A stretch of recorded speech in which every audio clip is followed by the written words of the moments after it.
നമ്മുടെ സൈക്കോളജിയുടെ ആദ്യത്തെ ക്ലാസ്സാണിത്. അപ്പോൾ ടീം സെല്ലയിലേക്ക് എല്ലാവർക്കും സ്വാഗതം. സൈക്കോളജി ക്ലാസ് 2-3 ലൈവ് കഴിഞ്ഞിരുന്നു. അതിൻ്റെ ടോപ്പിക്ക് തന്നെയാണ് ഈ ഒരു ക്ലാസ്സിലുണ്ടാകുന്നത്. എല്ലാവരും വൃത്തിയായി ഒന്നും കൂടി കാര്യങ്ങൾ മനസ്സിലാക്കുക, പഠിക്കുക. കാരണം സൈക്കോളജി എന്ന വിഷയം പഠിക്കാൻ വളരെ എളുപ്പമാണ്, പക്ഷേ സംശയങ്ങൾ ഉണ്ടാക്കാവുന്ന ഭാഗമാണ്.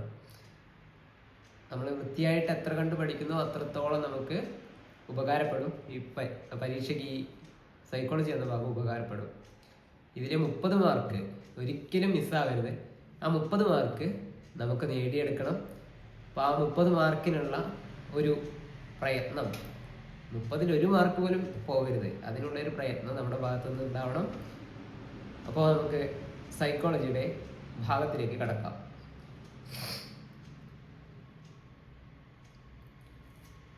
Psychology child development and pedagogy എന്ന ഭാഗമാണിത്. ചൈൽഡ് ഡെവലപ്മെന്റ് ആൻഡ് പെഡഗോഗി,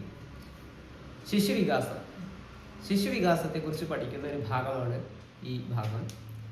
ശിശുക്കൾ എന്താ നമുക്കറിയാം, കുട്ടികളാണ്. നമ്മുടെ ജീവിതവുമായി ഏറ്റവും അധികം ബന്ധപ്പെട്ടിരിക്കുന്ന ആളുകളാണ് കുട്ടികൾ. അപ്പോൾ ഈ കുട്ടികളെ കുറിച്ചുള്ള പഠനം തന്നെയാണ് ഏകദേശം നമ്മൾ ഈ സൈക്കോളജിയിലൂടെ പഠിക്കുന്നത്. കുട്ടികളുടെ കാര്യങ്ങൾ, അവരുടെ പഠനം, അവരുടെ നിലവാരം, അവരുടെ സ്വഭാവങ്ങൾ എന്നിവയെക്കുറിച്ചുള്ള പഠനം തന്നെയാണ് ഈ ചൈൽഡ് ഡെവലപ്മെന്റ് ആൻഡ് പെഡഗോഗി എന്ന ഭാഗത്ത് നമ്മൾ നോക്കുന്നത്. ആദ്യം തന്നെ ഇതിലെ ആദ്യ വാക്ക്, ഈ ഒരു നോട്ട്ബുക്ക് അല്ലെങ്കിൽ ഈ നോട്ടുകൾ തയ്യാറാക്കിയത് കേവലം വലിച്ചു വാരിയിട്ട് തയ്യാറാക്കിയ ഒന്നല്ല. വൃത്തിയായി പ്രീവിയസ് ഇയർ ചോദ്യങ്ങൾ കൂടി ഉൾപ്പെടുത്തി ആ ഭാഗങ്ങൾ മാത്രം, ഇമ്പോർട്ടൻ്റ് ആയ ഭാഗങ്ങൾ മാത്രം കോൺസെൻട്രേഷൻ ചെയ്ത് തയ്യാറാക്കിയ നോട്ടാണിത്. അപ്പോൾ ഇത് നന്നായിട്ട് പഠിച്ചാൽ നിങ്ങൾക്ക് നേടിയെടുക്കാൻ സാധിക്കുമെന്നത് എനിക്ക് ഉറപ്പുണ്ട്. നമ്മൾ സമയം കളയുന്നില്ല, നേരെ നമ്മൾ ടോപ്പിക്കിലേക്ക് പോവുകയാണ്. ചൈൽഡ് ഡെവലപ്മെന്റ് ആൻഡ് സൈക്കോളജി അല്ലെങ്കിൽ പെഡഗോഗി. ആദ്യം തന്നെ വാക്ക് കാണാം, സൈക്കോളജി. എന്താണ് സൈക്കോളജി? സൈക്കോളജി എന്ന പദം 2 ഗ്രീക്ക് പദങ്ങളിൽ നിന്നാണ് രൂപപ്പെട്ടത്. ഇതൊരു പ്രീവിയസ് ഇയർ ചോദ്യമാണ്. ഞാൻ തുടങ്ങുന്നതിന് പ്രീവിയസ് ഇയർ ചോദ്യം പറഞ്ഞിട്ടാണ്. കാരണം മുൻവർഷ ചോദ്യങ്ങളെ മനസ്സിലാക്കുക, മുൻവർഷ ചോദ്യങ്ങളിലൂടെ കടന്നു പോവുക എന്നതാണ് നമുക്ക് ഇവിടെ ചെയ്യാൻ കഴിയുന്ന ഏറ്റവും ഫലപ്രദമായ മെത്തേഡ്. മുൻവർഷ ചോദ്യങ്ങൾ പരമാവധി ചെയ്തിരിക്കുന്നതാണ് ഏറ്റവും അഭികാമ്യം. അപ്പോൾ ആദ്യത്തെ ഭാഗം തന്നെ ഒരു മുൻവർഷ ചോദ്യമാണ്. സൈക്കോളജി എന്ന പദം ഏത് ഭാഷയിൽ നിന്ന് രൂപപ്പെട്ടു?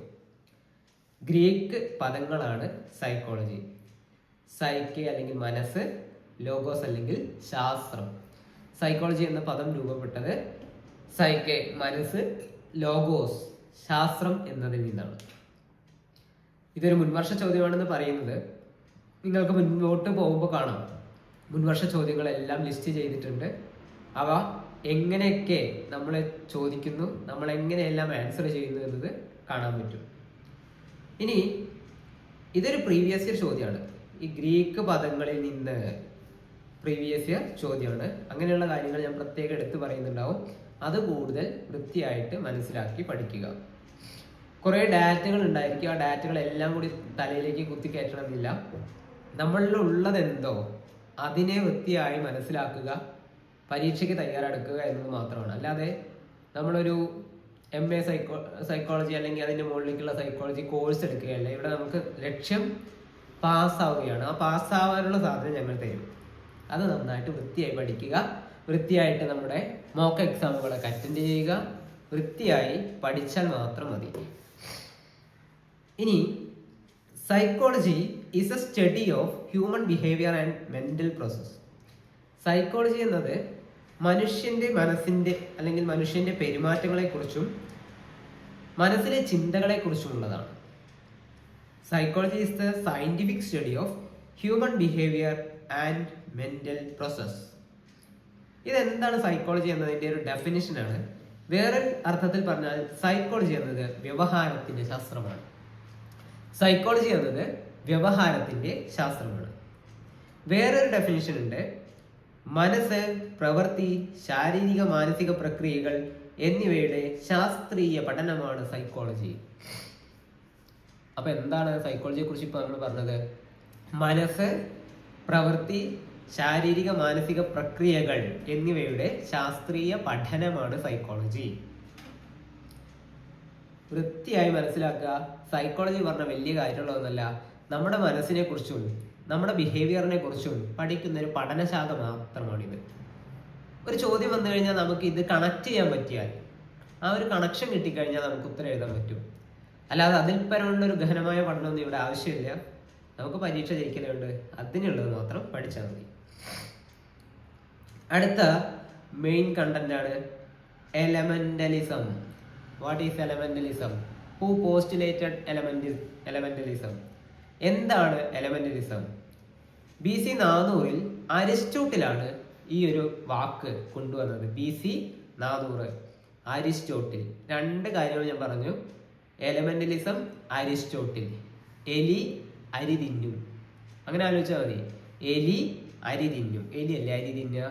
വീട്ടിൽ അരിയൊക്കെ വാങ്ങിക്കൊടുന്നു കഴിഞ്ഞാൽ ഉള്ളിൽ കയറിയിട്ട് ആദ്യം കറണ്ട് നോക്കണത് ആരാ?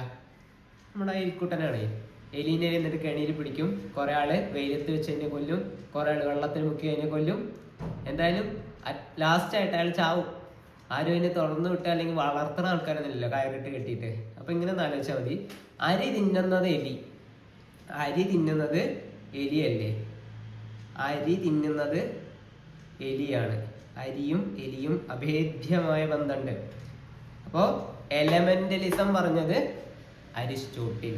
എലമെന്റലിസം പറഞ്ഞത് അരിസ്റ്റോട്ടിൽ. ഒരു മുൻവർഷ ചോദ്യമാണ്. എലമെന്റലിസം പറഞ്ഞത് ആരെ? 4 തത്വചിന്തകന്മാരുടെ പേര് തന്നിരുന്നു. ഇതിന്റെ കൺസെപ്റ്റ് ഇതാണ്: സങ്കീർണമായ വസ്തുക്കളെ ഘടകങ്ങളാക്കി പഠിക്കുന്നതാണ് എലമെന്റലിസം. സങ്കീർണമായ വസ്തുതകളെ ഘടകങ്ങളാക്കി പഠിക്കുന്നതാണ് എലമെന്റലിസം. സങ്കീർണമായ ഒരു സംഭവത്തെ ഘടകങ്ങളാക്കി മനസ്സിലാക്കുന്നതാണ് എലമെന്റലിസം. ഇത്ര തന്നെയുള്ളൂ. എലമെന്റുകളാക്കി പഠിക്കുകയാണ് എലമെന്റലിസം. ഇപ്പൊ 2 കാര്യങ്ങൾ നമ്മൾ പറഞ്ഞു. സൈക്കോളജി എന്ന പദം രൂപപ്പെട്ടത് ഗ്രീക്കിൽ നിന്നാണ്. എലമെന്റലിസം പറഞ്ഞത് അരിസ്റ്റോട്ടിലാണ്. അടുത്തത് കുറെ ഡെഫിനിഷൻസ് ആണ്. സൈക്കോളജിയുടെ നിർവചനങ്ങൾ, മനഃശാസ്ത്രത്തിന്റെ നിർവചനങ്ങൾ.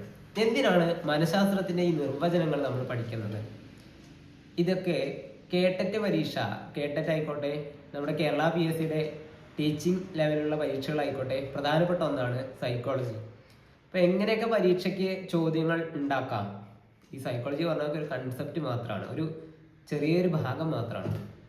അതിൽ കറങ്ങിയിട്ട് ചോദ്യങ്ങൾ ഉണ്ടാക്കാൻ ഒരു ചോദ്യകർത്താവിന് കഴിയുന്നതാണ് ആദ്യത്തെ മുഖ്യമായ വിഷയം. അപ്പോൾ ഈ ചോദിക്കുന്ന ചോദ്യങ്ങൾ തന്നെ ആവർത്തിച്ചു വരുന്നൊരു ഭാഗം കൂടിയാണ് സൈക്കോളജി.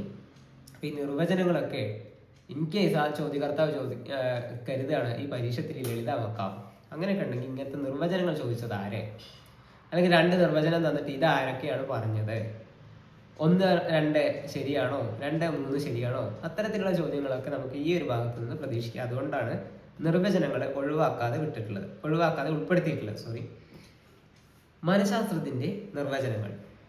ആദ്യം പറഞ്ഞതിന് മനഃശാസ്ത്രം ആത്മാവിന്റെ ശാസ്ത്രമാണ്. അരിസ്റ്റോട്ടിൽ പറഞ്ഞതാണ് മനഃശാസ്ത്രം എന്നത് ആത്മാവിന്റെ ശാസ്ത്രമാണ്. രണ്ടാമത് മനഃശാസ്ത്രം മനസ്സിന്റെ ശാസ്ത്രമാണ്. ഇമ്മാനുവൽ കാന്ത് പറഞ്ഞതാണ് മനഃശാസ്ത്രം മനസ്സിന്റെ ശാസ്ത്രം. മനഃശാസ്ത്രം മനസ്സിനെ കുറിച്ച് പറയുന്നതാണ്. കാന്ത് പറഞ്ഞതാണ്. ഈ കാമ്പ് പറഞ്ഞ എന്താ? ഈ തേങ്ങയുടെ ഉള്ളിലുള്ളതല്ലേ കാമ്പ്. തേങ്ങ പറഞ്ഞ സാധനത്തെ പൊതിക്കുമ്പോൾ എന്താ? ചകിരി ഉണ്ടാവും. ചകിരിയുടെ ഉള്ളിൽ ഒരു ഷെല്ല് ഉണ്ടാവും. ആ ഷെല്ലിനെയും പൊട്ടിച്ചിട്ടാണ് നമ്മൾ തേങ്ങ ഉണ്ടാവുക. അതാണ് ചിരക. ഈ ചിരക എടുക്കുന്ന സാധനമാണ് കാമ്പ്. അല്ലെങ്കിൽ ഇളനീരിന്റെ കാമ്പാണ് തോണ്ടി തിന്നുക, അല്ലേ? അങ്ങനെ തോണ്ടി എടുത്ത് കഴിക്കുന്നത് ഇളനീരിന്റെ കാമ്പാണ്. അപ്പൊ അതേപോലെ ഇതിനൊന്ന് കണക്ട് ചെയ്ത് നോക്കുക. മനഃശാസ്ത്രം പറഞ്ഞാൽ മനസ്സിന്റെ ശാസ്ത്രമാണ്. ആരെടുത്താലും മനസ്സിന്റെ സ്ഥാനം എവിടെ ചോദിച്ചാൽ എവിടെ പറയാ? ഒന്നെങ്കിൽ ഇങ്ങനെ കാണിക്കും, തലയുടെ ഉള്ളിൽ, അല്ലെങ്കിൽ ഹൃദയത്തിന്റെ ഉള്ളിൽ. ശരിക്കും മനസ്സ് എവിടെയെന്നുള്ളത് മനുഷ്യന് ഇതുവരെ പിടുത്തം കിട്ടിയിട്ടില്ല. മനസ്സ് പറഞ്ഞാൽ എവിടെയാ അറിയില്ല. ഉള്ളിലാണ്, നമ്മുടെ ഉള്ളിലാണെന്ന് അറിയാം. അപ്പൊ നമുക്ക് ആ ഉള്ളിലുള്ള സാധനം, മനഃശാസ്ത്രം എന്നത് മനസ്സിന്റെ ശാസ്ത്രമാണ്. അപ്പൊ തേങ്ങയായിട്ടൊന്ന് കണക്ട് ചെയ്ത് നോക്കിയേ. തേങ്ങയുടെ ഉള്ളിലല്ലേ കാമ്പ് ഇരിക്കണത്?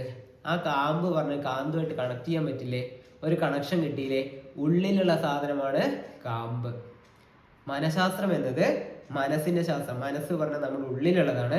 അതാണ് കാന്ത് പറഞ്ഞത്. ക്ലിയർ? അടുത്തത് മനഃശാസ്ത്രം ബോധനത്തിന്റെ ശാസ്ത്രമാണെന്ന് പറഞ്ഞതാണ് ജെയിംസും വില്യം വുണ്ടും. പേര് കേട്ട് പഠിക്കേണ്ട, ഇവരൊക്കെ ഇനിയും ധാരാളം പ്രാവശ്യം അടുത്തടുത്ത് നമുക്ക് കേൾക്കേണ്ട പേരുകളാണ്. അടുത്തത് മനഃശാസ്ത്രം പെരുമാറ്റത്തെ കുറിച്ചുള്ള പഠനമാണ് എന്ന് പറഞ്ഞതാണ് ജെ.ബി. വാട്സൺ. ജെ.ബി. വാട്സൺ പറഞ്ഞത് മനഃശാസ്ത്രം എന്നത് പെരുമാറ്റത്തെ കുറിച്ചുള്ള പഠനമാണ്. മനഃശാസ്ത്രം പെരുമാറ്റത്തെ കുറിച്ചുള്ള പഠനമാണ് പറഞ്ഞതാണ് ജെ.ബി. വാട്സൺ. മനഃശാസ്ത്രം പെരുമാറ്റത്തിന്റെയും അനുഭവത്തിന്റെയും പഠനമാണ് സ്കിന്നർ. മനഃശാസ്ത്രം പെരുമാറ്റത്തിന്റെയും അനുഭവത്തിന്റെയും പഠനമാണ് പറഞ്ഞത് സ്കിന്നറാണ്. സ്കിന്നർ ഈ പെരുമാറ്റം, അനുഭവം, നമ്മളെ സ്പർശനം നടക്കുന്നതാണ്. സ്പർശം തൊലിയിലല്ലേ, സ്കിന്നിലല്ലേ തൊടാറ്. അപ്പൊ ഈ അനുഭവവുമായി കണക്ട് ചെയ്യാൻ പറ്റില്ല ആ ഒരു വാക്കിനെ. സ്കിന്നിൽ തൊടുന്നത് നമുക്ക് അനുഭവപ്പെടും. സ്കിന്നിൽ ചൂടാവുന്നത് അല്ലെങ്കിൽ ചൂടുള്ള വസ്തുവിൽ തൊടുന്നത് നമുക്ക് തൊലിയിലൂടെ അനുഭവപ്പെടും. തണുത്തൊരു വസ്തുവിലൂടെ തൊടുന്നത് നമുക്ക് തണുപ്പ് അനുഭവപ്പെടും. അപ്പൊ അതൊക്കെ സ്കിന്നുമായി ബന്ധപ്പെട്ടതല്ലേ. അനുഭവങ്ങളെ സ്കിന്നുമായിട്ട് കണക്ട് ചെയ്താൽ സ്കിന്നർ കിട്ടില്ലേ ടീച്ചർമാരെ, മാഷന്മാരെ? അനുഭവങ്ങളെ അറിയുന്നത് സ്കിന്നിലൂടെയാണ്. അപ്പോൾ മനഃശാസ്ത്രം എന്നത് പെരുമാറ്റത്തിന്റെയും അനുഭവത്തിന്റെയും പഠനമാണ് പറഞ്ഞ ആളാണ് സ്കിന്നർ. ഈ പേരും ഇനിയും നമ്മൾ കേൾക്കേണ്ട പേരുകളാണ്. വിദ്യാഭ്യാസ മനഃശാസ്ത്രം വളരെ പ്രധാനപ്പെട്ട ഒന്നാണ്. അതിനെക്കുറിച്ച് പറഞ്ഞത് ഇതാ വീണ്ടും കിടക്കണു സ്കിന്നർ. പഠനത്തെയും ബോധനത്തെയും കുറിച്ച് ചർച്ച ചെയ്യുന്ന മനഃശാസ്ത്ര ശാഖയാണ് വിദ്യാഭ്യാസ മനഃശാസ്ത്രം. പഠനത്തിനെയും ബോധനത്തെയും കുറിച്ച് ചർച്ച ചെയ്യുന്ന മനഃശാസ്ത്ര ശാഖയാണ് എന്ന് പറയുന്നത് സ്കിന്നറാണ്. ക്രോ ആൻഡ് ക്രോ പറഞ്ഞത് കേൾക്കൂ. ക്രോ ആൻഡ് ക്രോ ജനനം മുതൽ മരണം വരെ ഒരു വ്യക്തിയുടെ പഠനാനുഭവങ്ങളെ കുറിച്ച് വിശകലനം ചെയ്യുന്ന മനഃശാസ്ത്ര ശാഖയാണ് എന്ന് പറഞ്ഞത് ക്രോ ആൻഡ് ക്രോ. അപ്പൊ ഇവിടെ കുറെ പേരുകൾ പറഞ്ഞു. കുറെ പേരുകൾ പറഞ്ഞപ്പോ എല്ലാവരും ചിലപ്പോ ഇതൊക്കെ എന്താണിത്, ഒന്നും മനസ്സിലാവണില്ലല്ലോ, കുറെ പേരുകളൊക്കെ കേൾക്കുകയല്ലേ എന്നൊക്കെ വിചാരിക്കുന്നുണ്ടാവും. പക്ഷെ ഈ പേരുകളൊക്കെ നമ്മൾ നിരന്തരം കേട്ട് ഇത് നമ്മുടെ അയലോക്കത്തുള്ള കുഞ്ഞാത്തമ്മയും ബീവാത്തമ്മയും എല്ലാവരുമായിട്ട് മാറും. കാരണം അത്രയധികം പ്രാവശ്യം നമ്മൾ ഇവരെ കണ്ട് മനസ്സിലാക്കും. നിങ്ങൾക്ക് തന്നെ അറിയില്ലേ, സ്ഥിരമായിട്ട് കാണുകയാണ് ഒരാളെ, സ്ഥിരമായിട്ട് ഒരേ ആളെ കാണുകയാണെങ്കിൽ ഒരാളുടെ പേര് കേൾക്കുമ്പോൾ, ഇപ്പൊ നമ്മുടെ നാട്ടിലൊക്കെ സ്ഥിരമുള്ള ഒരു പഞ്ചായത്ത് മെമ്പർ ആരാ ചോദിച്ചു കഴിഞ്ഞാൽ പെട്ടെന്ന് അയാളുടെ മുഖം നമ്മുടെ മനസ്സിലേക്ക് ഓടി വരും. കാരണം അയാൾ നമ്മുടെ സ്ഥിരമായിട്ട് കാണുകയും നമ്മളോട് ഇടപഴകുകയും ചെയ്യുന്ന ആളാണ്. പക്ഷേ നമ്മുടെ ജില്ലാ കളക്ടറെ ചോദിച്ചു കഴിഞ്ഞാൽ എത്ര ആൾക്ക് കിട്ടും? കിട്ടില്ല, അറിയണ്ടാവില്ല. അത് നമുക്ക് സ്ഥിരമായിട്ട് നമ്മളുടെ അടുത്ത് ഇടപഴകാത്ത ആളാണ്, പക്ഷെ നമ്മുടെ ഭരണ സാരഥ്യത്തിലുള്ള ആളാണ്. അതുകൊണ്ട് തന്നെ സ്ഥിരമായിട്ട് നമ്മളുടെ അടുത്ത് കാണുമ്പോൾ അല്ലെങ്കിൽ നമ്മൾ മനസ്സിലാക്കുമ്പോൾ അത്തരം കാര്യങ്ങൾ പിന്നെ പഠിച്ചെടുക്കേണ്ട ആവശ്യമില്ല, ഓട്ടോമാറ്റിക്കായിട്ട് നമുക്ക് മനസ്സിലേക്ക് കയറി വരും. ഇത്രയൊക്കെ ഉള്ളൂ മനഃശാസ്ത്രവുമായി ബന്ധപ്പെട്ട നിർവചനങ്ങൾ. ഒന്ന് വായിച്ച് മനസ്സിലാക്കുക അല്ലെങ്കിൽ വായിച്ച് കണക്ഷൻ കൊടുക്കുക. അല്ലാതെ കാണാതെ പഠിച്ചാൽ ഇതൊക്കെ തെറ്റുന്നതാണ്. കാണാതെ പഠിക്കണ്ട, ജസ്റ്റ് മനസ്സിലാക്കിയാൽ മാത്രം മതി. ഈ പേരുകളൊക്കെ ഇനിയും ധാരാളം പ്രാവശ്യം നമ്മുടെ മുന്നിലൂടെ കടന്നു വരും. അവരുടെ പരീക്ഷണങ്ങൾ വരും, അവരുടെ നിരീക്ഷണങ്ങൾ വരും, അവരുടെ തത്വങ്ങൾ വരും. അപ്പൊ ഇതൊക്കെ നമ്മൾ വീണ്ടും വീണ്ടും കേൾക്കും. അപ്പൊ നമുക്ക് ഒന്നും കൂടി വ്യക്തമായിട്ട് ഇവരൊക്കെ മനസ്സിലാക്കാൻ സാധിക്കും. ഒരു ബേജാറും വേണ്ട. സൈക്കോളജി പറഞ്ഞത് ഒരു കടലാണ്, പക്ഷെ ആ കടലില് നമുക്ക് ഉള്ള കടലിനെ പഠിച്ചാൽ മതി. വാസ്റ്റ് ആയിട്ട് പിന്നെയും കടലിൽ നീന്തി പോവില്ല. നമുക്കുള്ള ആ കടലിന്റെ കുറച്ച് ഭാഗം പഠിച്ചാൽ മതി. അതിലൂടെ തന്നെ കറങ്ങി അടിച്ചിട്ടാണ് ഈ ചോദ്യങ്ങളൊക്കെ വരുന്നത്. പക്ഷെ ചോദ്യങ്ങളുടെ നിലവാരത്തിലുള്ള വ്യത്യാസമാണ് നമ്മൾക്ക് സൈക്കോളജി ഈസി ആക്കുന്നതും ഡിഫിക്കൽട്ട് ആക്കുന്നതും. നമുക്ക് പഠിച്ചു കഴിഞ്ഞിട്ട് ഇതിന്റെ കുറച്ച് പരീക്ഷയും കൂടി എഴുതുമ്പോൾ സ്വാഭാവികമായിട്ടും നിങ്ങൾക്ക് മനസ്സിലാവും ഇതെന്താണ് ഇതിന്റെ ലെവൽ എന്നുള്ളത്. നമുക്ക് അടുത്ത ഭാഗത്തിലേക്ക് പോവാം. Branches of psychology. സൈക്കോളജിനെ രണ്ടായിട്ട് തരംതിരിക്കുന്നു. ഒന്ന് കേവല മനഃശാസ്ത്രം, രണ്ടാമത്തത് പ്രയുക്ത മനഃശാസ്ത്രം. കേവല മനഃശാസ്ത്രമുണ്ട്, പ്രയുക്ത മനഃശാസ്ത്രമുണ്ട്. എന്താണ് ഇത്രയും ഗഹനമായിട്ട് ഇതിനെ തിരിച്ചിട്ടുള്ളത്? ഞാൻ നിങ്ങൾക്ക് മനസ്സിലാക്കാൻ വേണ്ടിയിട്ട് ഒരു കഥ പറഞ്ഞുതരാം. കഥയല്ല, നമ്മുടെയൊക്കെ ജീവിതത്തിലുള്ളത് തന്നെയാണ്. നമ്മൾ ഒരു ഹോസ്പിറ്റലുണ്ട്. ആ ഹോസ്പിറ്റലിൽ കുറേ ഡോക്ടർമാരുണ്ട്. ഒരു മൾട്ടി സ്പെഷ്യാലിറ്റി ഹോസ്പിറ്റലാണത്. നമുക്ക് ചിന്തിച്ചറിയാലോ, നമ്മുടെ നാട്ടിലുള്ള ഒരു മൾട്ടി സ്പെഷ്യാലിറ്റി ഹോസ്പിറ്റൽ. കുറേ സ്പെഷ്യലിസ്റ്റ് ഡോക്ടർമാർ MD ഒക്കെ ഉള്ള ഇഷ്ടംപോലെ ഓപ്പറേഷൻ തിയേറ്ററൊക്കെ ഉള്ള വലിയ ഹോസ്പിറ്റൽ. അതിന്റെ തൊട്ടടുത്ത് തന്നെ ഒറ്റ റൂം ക്ലിനിക്കിൽ സാധാ MBBS ബോർഡുമായിട്ട് ഒരു ഡോക്ടർ ഇരിക്കുന്നുണ്ട്. ഡോക്ടർ തന്നെയാണ്, MBBS പഠിച്ച ആളാണ്. അദ്ദേഹവും അവിടെ ആ ഒരു ഹോസ്പിറ്റലിന്റെ കുറച്ചപ്പുറത്തുള്ള ഒരു കുഞ്ഞു റൂം, ഒരു ചെറിയ റൂം വാടകയ്ക്ക് എടുത്ത് അതിൽ പ്രാക്ടീസ് ചെയ്തു. നമുക്കൊരു തലവേദന വന്നു, അല്ലെങ്കിൽ ഒരു ചെറിയ തലയിലൊരു പ്രശ്നം വന്നു, തലേന്നെ ആയിക്കോളുന്നില്ല, ഏത് ഭാഗം ആയിക്കോട്ടെ കുഴപ്പമില്ല. ആദ്യം ടീച്ചർമാരെ മാഷന്മാരെ നിങ്ങൾ എവിടേക്ക് ഓടും? ഒന്ന് ആലോചിച്ച് നോക്കുക. ആദ്യം എവിടേക്ക് ഓടും? കേവലം MBBS മാത്രമുള്ള ഡോക്ടറുടെ അടുത്തേക്ക് ഓടുകയോ, അവിടെയുള്ള 150 രൂപ ഫീസ് കൊടുത്തിട്ട് അവിടേക്ക് പോവുകയോ, 300 രൂപ ഫീസ് കൊടുത്ത് മൾട്ടി സ്പെഷ്യാലിറ്റി ഹോസ്പിറ്റലിൽ പോയി എല്ലാ ചെക്കപ്പും ചെയ്യുമോ? ഒന്ന് ആലോചിച്ച് നോക്കൂ. മിക്കവാറും ആൾക്കാർ ചെയ്യാം മൾട്ടി സ്പെഷ്യാലിറ്റി ഹോസ്പിറ്റലിലാണ്. അവിടെ നിന്ന് പോകണ്ട, അവിടെ മൂപ്പര് ഒറ്റയ്ക്കല്ലേ. ഇപ്പുറത്ത് പോയി കഴിഞ്ഞാൽ ടെസ്റ്റും ലാബും ഒക്കെ ഉണ്ട്, എല്ലാ സൗകര്യവും ഉണ്ട്. ഇവിടേക്ക് പോകാറുണ്ട് കൂടുതലാണ് ഈ മൾട്ടി സ്പെഷ്യാലിറ്റി ഹോസ്പിറ്റലിലേക്ക് പോകും. അതേ കാര്യം, അതേ സംഭവം, അതേ കാര്യത്തെ മനഃശാസ്ത്രത്തിന്റെ രൂപത്തിൽ പറയുന്നതാണ് ബ്രാഞ്ചസ് ഓഫ് സൈക്കോളജി. കേവല മനഃശാസ്ത്രമുണ്ട്, പ്രയുക്ത മനഃശാസ്ത്രമുണ്ട്. കേവലം സാധാ MBBS ഡോക്ടറാണ് കേവലം. ഞാൻ തമാശക്ക് പറഞ്ഞതാട്ടോ. ഈ സംഭവം കേവലം എന്നുള്ളത് കത്താൻ വേണ്ടിയിട്ട്, മനസ്സിലാക്കാൻ വേണ്ടിയിട്ട് പറഞ്ഞതാണ്. കേവല മനഃശാസ്ത്രം എന്നത് സാധാരണ പോലുള്ള കാര്യങ്ങളെ മനസ്സിലാക്കുന്നു, സാമാന്യമായ കാര്യങ്ങളെ മനസ്സിലാക്കുന്നതാണ് കേവല മനഃശാസ്ത്രം. അടുത്തതാണ് പ്രയുക്ത മനഃശാസ്ത്രം.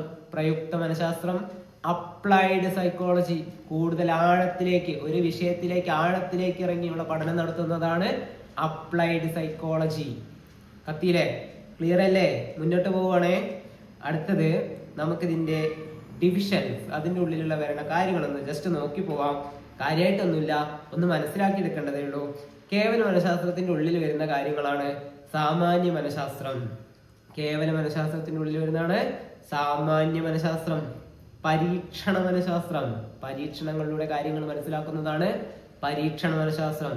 വികാസ മനഃശാസ്ത്രം, വികാസത്തെ, ഡെവലപ്മെന്റൽ സ്റ്റേജിനെ കുറിച്ചൊക്കെ പഠിക്കുന്നതാണ് വികാസ മനഃശാസ്ത്രം.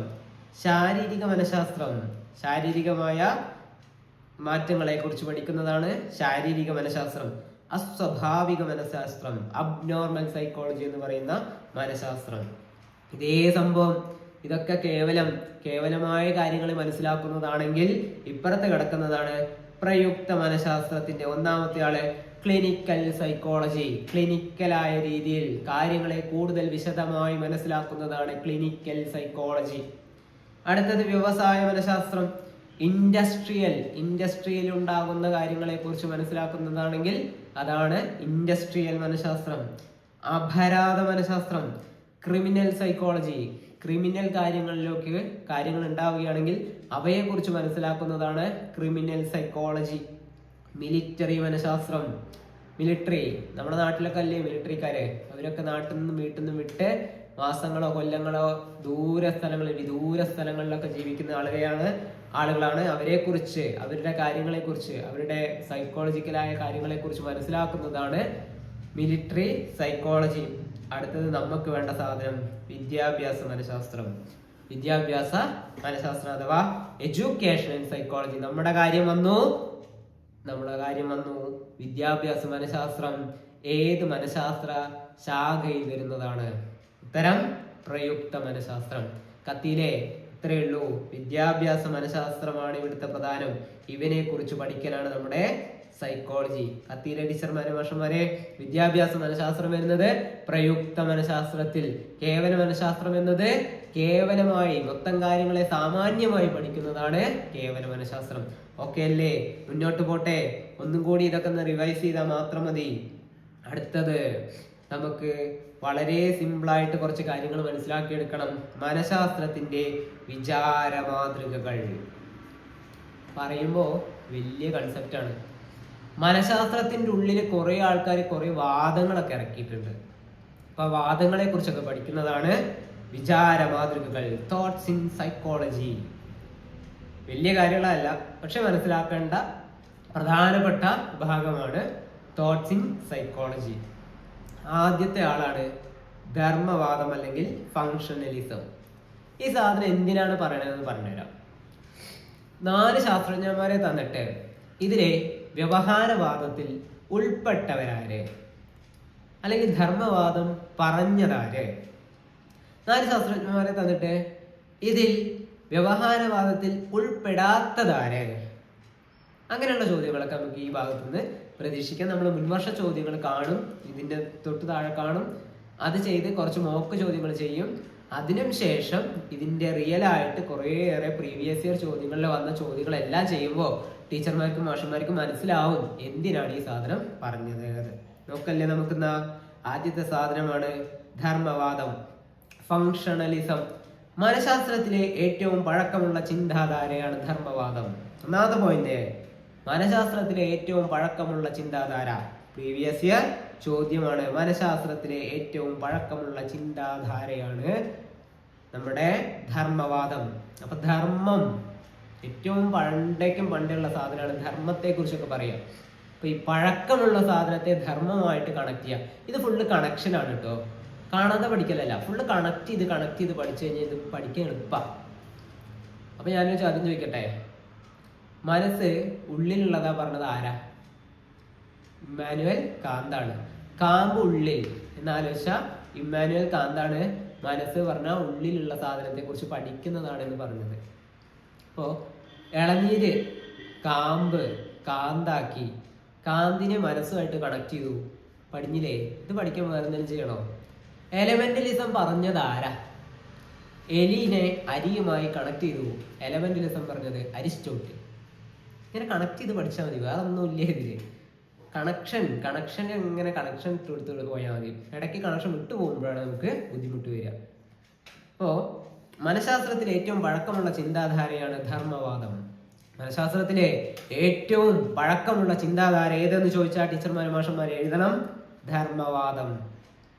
വില്യം ജെയിംസ് ആണ് ഇതിന്റെ വക്താവ് വില്യം ജെയിംസ്. വേറെ കളറെല്ലൊക്കെ കൊടുത്തത് എന്തിനാച്ചാ കളറെങ്കിലും കണ്ണിൽ പിടിക്കാനും കണ്ണിൽ പിടിച്ചത് മനസ്സിൽ പതിയാനുമാണ്. വില്യം ജെയിംസ് ആണ് ഇതിന്റെ വക്താവ്. അമേരിക്കൻ മനഃശാസ്ത്രത്തിന്റെ പിതാവ് എന്ന് പറയുന്നതും വില്യം ജെയിംസിനെയാണ്. അതിന് ഞാനൊരു ചെറിയൊരു കുഞ്ഞൊരു കോഡ് ഉണ്ടാക്കിയിട്ടുണ്ട്. കുഞ്ഞൊരു കോഡ്, ആ കോഡ് കാണിച്ചു തരാം. ഇതായിരിക്കണം ആ കോഡ്. വലിയ കാര്യങ്ങൾ വില്യം പറയും. ധർമ്മത്തെക്കുറിച്ചും അധർമ്മത്തെക്കുറിച്ചൊക്കെ പറഞ്ഞത് ഭഗവത്ഗീതയിലൊക്കെ ശ്രീകൃഷ്ണനാണ്. ശ്രീകൃഷ്ണൻ വലിയ ഒരാളല്ലേ, അതേപോലെ വലിയ കാര്യങ്ങൾ പറയുന്ന ആളാണ് വില്യം എന്ന് ആലോചിച്ചാൽ മതി. വലിയ കാര്യങ്ങൾ പറയുന്നത് വില്യമാണെങ്കിൽ ധർമ്മത്തെക്കുറിച്ച് വലിയ പ്രസ്താവനകൾ നടത്തിയത് വില്യം ജെയിംസ്. വലിയ കാര്യങ്ങൾ വില്യം പറയുമെങ്കിൽ അതാണ് വില്യം ജെയിംസ്. കത്തിലെ ഒരു മാർക്കിന്റെ ചോദ്യമാണ്. ധർമ്മവാദം പ്രസ്താവിച്ചതാര്? William James. ക്ലിയർ അല്ലേ? ഓക്കെ അല്ലേ?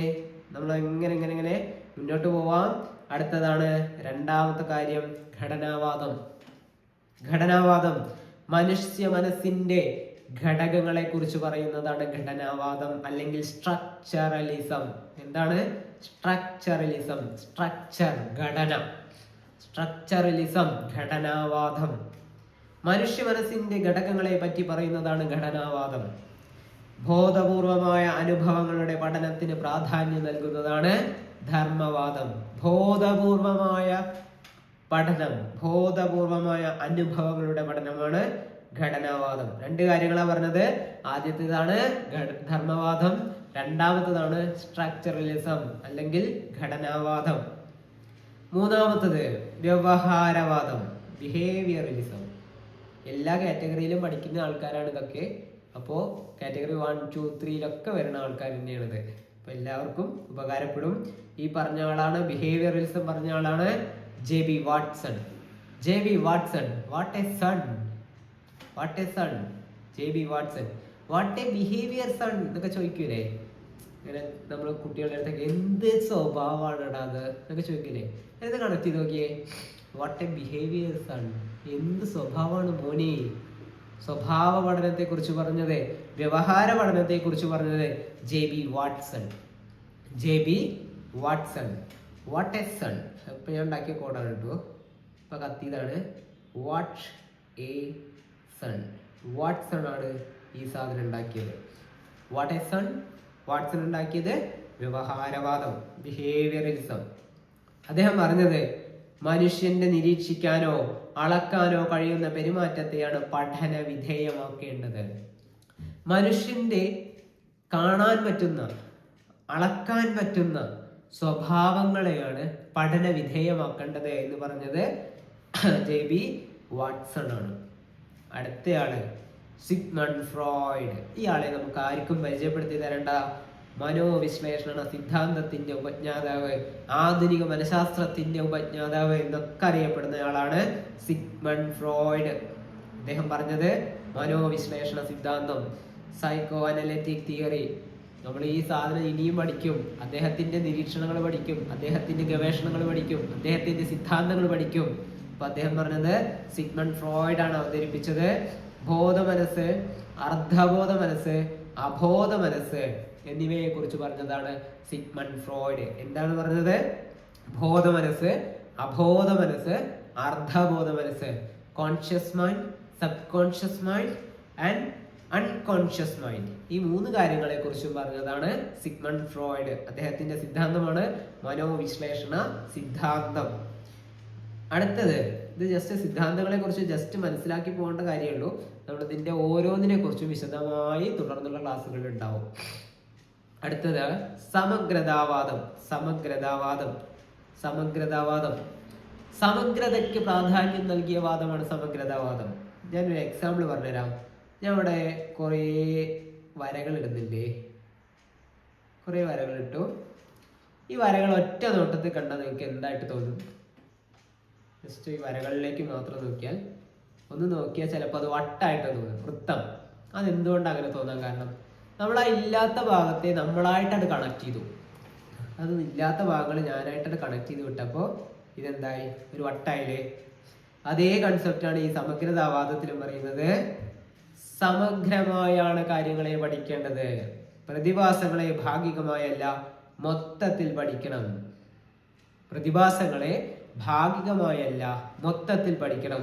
അതാണ് സമഗ്രതാവാദം. പറഞ്ഞ ആളാണ് മാക്സ് വെർത്തിമർ, കോഹ്ല ആൻഡ് കോഫ്ക. മാക്സ് വെർത്തിമറും കോഫ്കയും കോഹ്ലറും. ഇതില് ഒരു ചോദ്യം ഞാൻ ഉണ്ടാക്കുകയാണ്. താഴെ പറയുന്നതിൽ സമഗ്രതാവാദത്തിൽ ഉൾപ്പെടാത്തത് ആര്?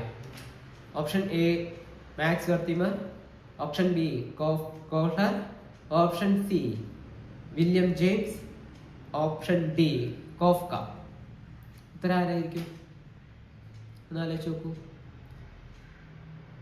അതെ, വില്യം ജെയിംസ് ആയിരിക്കും. കാരണം വലിയ കാര്യങ്ങൾ പറഞ്ഞ ആളാണ് വില്യം, അല്ലാതെ അത് സമഗ്രതയുമായി പറഞ്ഞ ആളല്ല വില്യം.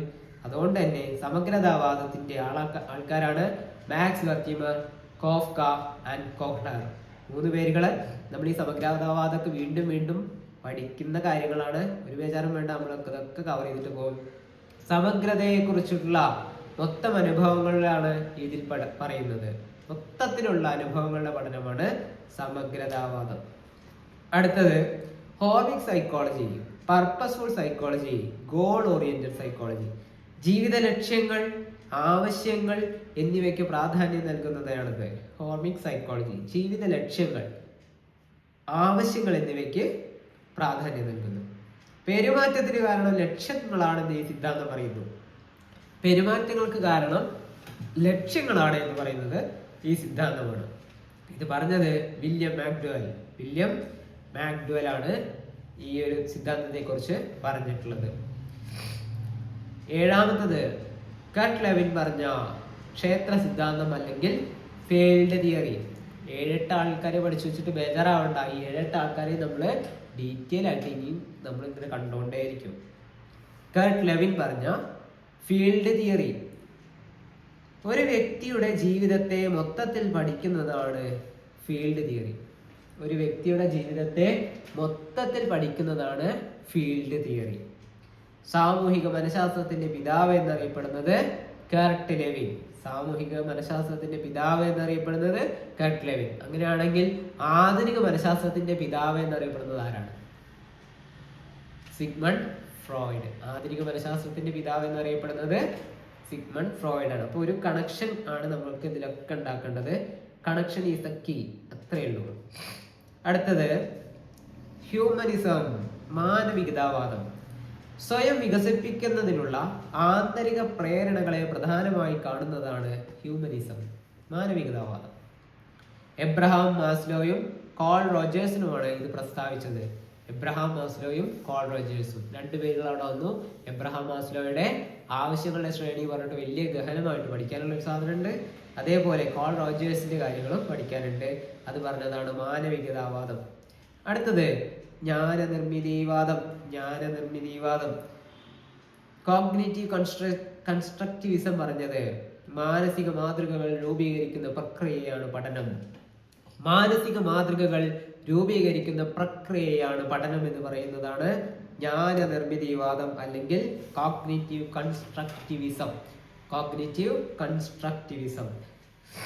ലാസ്റ്റ് വൺ, 10ാമത്തേതാണ് സോഷ്യൽ കൺസ്ട്രക്റ്റിവിസം, സാമൂഹിക ജ്ഞാനനിർമ്മിതിവാദം. ഇതിന് മുമ്പ് ഈ പേരോടും കൂടി പറയണമായിരുന്നു. പിയാഷെ, ബ്രൂണർ, സ്കിന്നർ, ഹെർബർട്ട്. ഈ 4 ആളെയും വൃത്തിയായിട്ട് പഠിക്കാനുണ്ട്. പിയാഷയുടെ കാര്യങ്ങൾ പഠിക്കാനുണ്ട്, ബ്രൂണറുടെ കാര്യങ്ങളുണ്ട്, അങ്ങനെ സ്കിന്നറുടെ ഉണ്ട്, ഹെർബർട്ടിൻ്റെ ഉണ്ട്. ഈ പറയുന്ന ഓരോരുത്തരും നമുക്ക് ഓരോ ആൾക്കാരായിട്ട് തന്നെ പഠിക്കാനുള്ളതാണ്.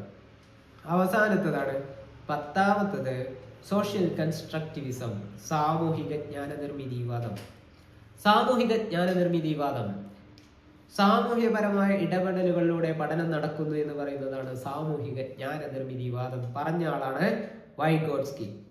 ടോട്ടല് 10 തിയറികൾ പറഞ്ഞു, 10 സിദ്ധാന്തങ്ങൾ. 10 സിദ്ധാന്തങ്ങളിലൂടെ 10 ആൾക്കാരുടെ പേരല്ല നമ്മൾ പറഞ്ഞത്, കുറെ ആളുകളുടെ പേര് പറഞ്ഞു. നിങ്ങൾ ആരും ഒരു ബേജാറും കൂടണ്ട, ഇതൊന്ന് മനസ്സിലാക്കിയെടുക്കുക. കാര്യങ്ങൾ ഇതൊക്കെയാണെന്ന് മനസ്സിലാക്കിയാൽ മാത്രം മതി, ബാക്കി നമുക്ക് സെറ്റാക്കാം. കാരണം ഈ പേരുകളിലൂടെ കറങ്ങി തിരിഞ്ഞിട്ടാണ് സൈക്കോളജി ഒക്കെ നിൽക്കുന്നത്. തുടർന്നുള്ള ക്ലാസ്സുകളിൽ, തുടർന്നുള്ള ദിവസങ്ങളിൽ നിങ്ങൾക്ക് ഓരോരുത്തരെ കുറിച്ചും വ്യക്തമായി മനസ്സിലാവും. സ്ഥിരം കാണുമ്പോൾ നമുക്ക് അയാളെ പരിചയമാവും. ഒരു കാര്യം കൂടി പറഞ്ഞുതരാം. നമ്മൾ സ്ഥിരമായിട്ട് സ്കൂളിലേക്ക് ബസ്സിൽ പോവാണ്. ഇപ്പൊ അധികം ആൾക്കാർ സ്കൂട്ടി ആണെങ്കിലും പണ്ട് കാലത്ത് ഒരു 5-6 കൊല്ലം മുമ്പ്, കോവിഡിന്റെ മുമ്പ് വരെയൊക്കെ കുറെ ടീച്ചർമാരും മാഷന്മാരൊക്കെ ബസ്സിൽ സ്ഥിരം പോയിരുന്നു. അങ്ങനെ പോയിട്ട് ആദ്യമൊക്കെ ബസ് കയറുമ്പോൾ പെട്ടെന്ന് ഒരു ദിവസം ഒരാളെ കാണുമ്പോൾ ഇയാള് ഓക്കെ കയറി ഇരുന്നു, വലിയ മൈൻഡൊന്നും കൊടുത്തില്ല. അങ്ങനെ ഒരാഴ്ച തുടർച്ചയായിട്ട് ആ ആളിങ്ങനെ കയറിക്കൊണ്ടിരിക്കുകയാണ്. നമ്മൾ ഒരേ സീറ്റിൽ ഇരിക്കുന്നത്, ഒരേ സമയമാണ്, ഒരേ ബസ്സാണ്. അങ്ങനെ ആ ബസ്സിൽ ഒരാഴ്ച കഴിഞ്ഞു. 2ാമത്തെ ആഴ്ചയാകുമ്പോൾ ചിലപ്പോ നമ്മളൊന്ന് ആ കയറുന്ന ആളെ നോക്കിയിട്ടൊന്ന് ചിരിക്കും. അപ്പൊ അയാളെങ്കിലും ചിരിക്കും.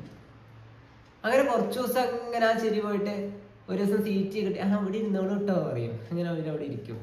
പിന്നെ വർത്താനായി, കൂട്ടായി, വീട്ടിലെ കാര്യങ്ങളായി, കൂട്ടാവെക്കലായി, അങ്ങനെ ഒരു ബന്ധം അവിടെ ഉണ്ടാവും. ടീച്ചർമാർക്കൊക്കെ പെട്ടെന്ന് കണക്ട് ചെയ്യാൻ പറ്റും. നിങ്ങൾ ഏതെങ്കിലും സ്കൂളിലേക്ക് പോവാണ്, നിങ്ങളുടെ സ്കൂളിലേക്ക് പോകുമ്പോൾ ഇടയിൽ ഒരു ബസ് സ്റ്റോപ്പിൽ ഇറങ്ങി ബസ് മാറിക്കയറുന്ന ഒരു സ്ഥിതി ഉണ്ടെങ്കിൽ അവിടെ നിങ്ങളൊരു അയൽക്കൂട്ടം ഉണ്ടാക്കും.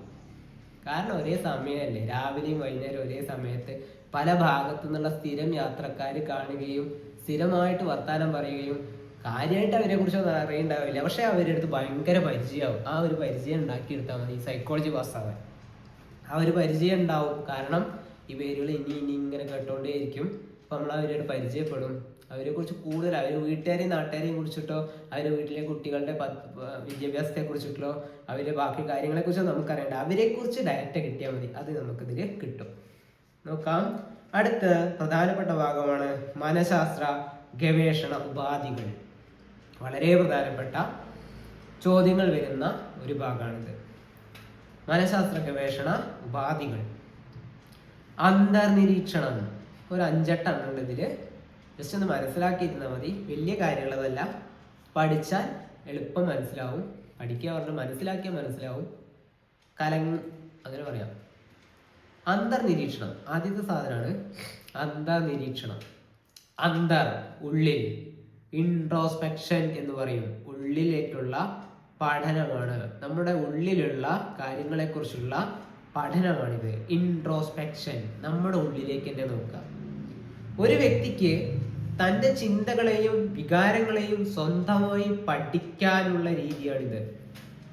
ഒരു വ്യക്തിക്ക് തൻ്റെ ഉള്ളിലെ വികാരങ്ങളെയും ചിന്തകളെയും സ്വന്തമായി പഠിക്കാനുള്ള രീതി. അത് ദിവാസ്വപ്നം കാണുക, അല്ലെങ്കിൽ വെറുതെ ഇരുന്ന് ആലോചിക്കില്ലേ കുറച്ച്, അങ്ങനത്തെ ടീമുകളുണ്ട്. അങ്ങനത്തെ ടീമുകളിലൊക്കെ ഇതിന്റെ പെർഫെക്ഷൻ ഉള്ള ആൾക്കാരാണെന്ന് ഞാൻ പറയും. ഇത് പറഞ്ഞത് വില്യം വൂണ്ടാണ് ഈ കാര്യം പറഞ്ഞത്. ഒരു വ്യക്തി അയാളുടെ കാര്യങ്ങളെ കുറിച്ചൊക്കെ സ്വയം മനസ്സിലാക്കുകയാണെങ്കിൽ, സ്വയം ഇരുന്ന് മനസ്സിലാക്കുക, അയാളുടെ ചിന്തകൾ, അയാളുടെ വികാരങ്ങളെ കുറിച്ചൊക്കെ സ്വയം ഇരുന്ന് മനസ്സിലാക്കുന്ന സംഭവമാണ് അന്തർനിരീക്ഷണം. അന്തറിലേക്ക് നോക്കുക, ഉള്ളിലേക്ക് സ്വയം വ്യക്തി മനസ്സിലാക്കുകയാണെങ്കിൽ അതിനെ പറയും അന്തർനിരീക്ഷണം കൊടുക്കുന്നയാളാണ് വില്യം വൂണ്ട്. സ്മൃതി, ആശയം, വികാരങ്ങൾ, ആഗ്രഹങ്ങൾ എന്നിവയെക്കുറിച്ച്, അനുഭവങ്ങളെ എങ്ങനെ സ്വാധീനിക്കുന്നു എന്നതിനെ കുറിച്ച്, അയാളുടെ മാനസിക അവസ്ഥകളെ കുറിച്ചുള്ള വിവരങ്ങൾ ലഭിക്കാൻ ഈ രീതി സഹായിക്കുന്നു. അതായത് ഒരാളെ കുറിച്ച് വ്യക്തമായിട്ട് മനസ്സിലാക്കാൻ ഈ ഒരു രീതി കൊണ്ട് പറ്റും എന്ന് പറഞ്ഞതാണ് വില്യം വൂണ്ട്. പക്ഷെ അതിന് കൃത്യമായ ഒരു പോരായ്മ കൂടിയുണ്ട്. കാരണം നമ്മൾ എന്താണ് ചിന്തിക്കുന്നത് എന്ന് നമ്മൾ മുഴുവനായിട്ട് പുറത്തേക്ക് കൃത്യമായിട്ട് പറയാറില്ല. ഇനി പറയാച്ചാൽ തന്നെ നമ്മുടെ രീതിയിൽ ചെറുതായിട്ട് മാറ്റം വരുത്തിയിട്ടേ പറയും. അതുകൊണ്ട് തന്നെയാണ് ഇതിന്റെ ഒരു പോരായ്മ. എല്ലാ വ്യക്തികൾക്കും ഒരേപോലെ സ്വയം മാനസികാവസ്ഥകൾ നിരീക്ഷിക്കാനും വിലയിരുത്താനും കഴിയില്ല, ശരിയായ വിവരങ്ങൾ ലഭിക്കില്ല. ഇതാണ് അന്തർനിരീക്ഷണത്തിന്റെ പോരായ്മ. ക്ലിയർ അല്ലേ? അന്തറിലേക്ക് നോക്കുന്ന കാര്യമാണ് അന്തർനിരീക്ഷണം. ഇൻട്രോസ്പെക്ഷൻ പറഞ്ഞാൽ ഉള്ളിലേക്ക് നോക്കുക. ഉള്ളിലേക്ക് നമ്മുടെ സ്വന്തം വികാരങ്ങൾ, സ്വന്തം ആശയങ്ങൾ എന്നിവയെ കുറിച്ച് പഠിക്കുന്നതാണ് അന്തർനിരീക്ഷണം. ഈ വ്യക്തിയുടെ വികാരങ്ങളും കാര്യങ്ങളും മനസ്സിലാക്കാൻ ഇത് സഹായിക്കുമെന്ന് പറഞ്ഞതാണ് വില്യം വൂണ്ട്. എന്നാൽ ഇതിന് കൃത്യമായ പോരായ്മകൾ ഉണ്ടെന്നതും നമുക്ക് മനസ്സിലാക്കിയിട്ടുണ്ട്. കാരണം ഒരാൾക്ക് സ്വന്തം അനുഭവങ്ങൾ, വികാരങ്ങൾ എന്നിവയെ കുറിച്ചൊന്നും പറയാൻ സാധിക്കില്ല. ഇതാണ് ഇതിന്റെ ഏറ്റവും വലിയ പ്രശ്നം. ക്ലിയർ അല്ലേ? ഓക്കെ അല്ലേ? മുന്നോട്ട് പോട്ടെ. അങ്ങനെയാണെങ്കിൽ അടുത്ത സാധനമാണ് പരീക്ഷണ രീതി പറഞ്ഞാൽ എക്സ്പെരിമെന്റൽ മെത്തേഡ്. പരീക്ഷണങ്ങളിലൂടെ പഠിക്കുന്നതാണ് എക്സ്പെരിമെന്റൽ മെത്തേഡ്. വില്യം വൂണ്ട് തന്നെയാണ് ഇതിൽ സ്ഥാപിച്ചത്. വില്യം വൂണ്ട് തന്നെയാണ് ഇത് പറഞ്ഞത്.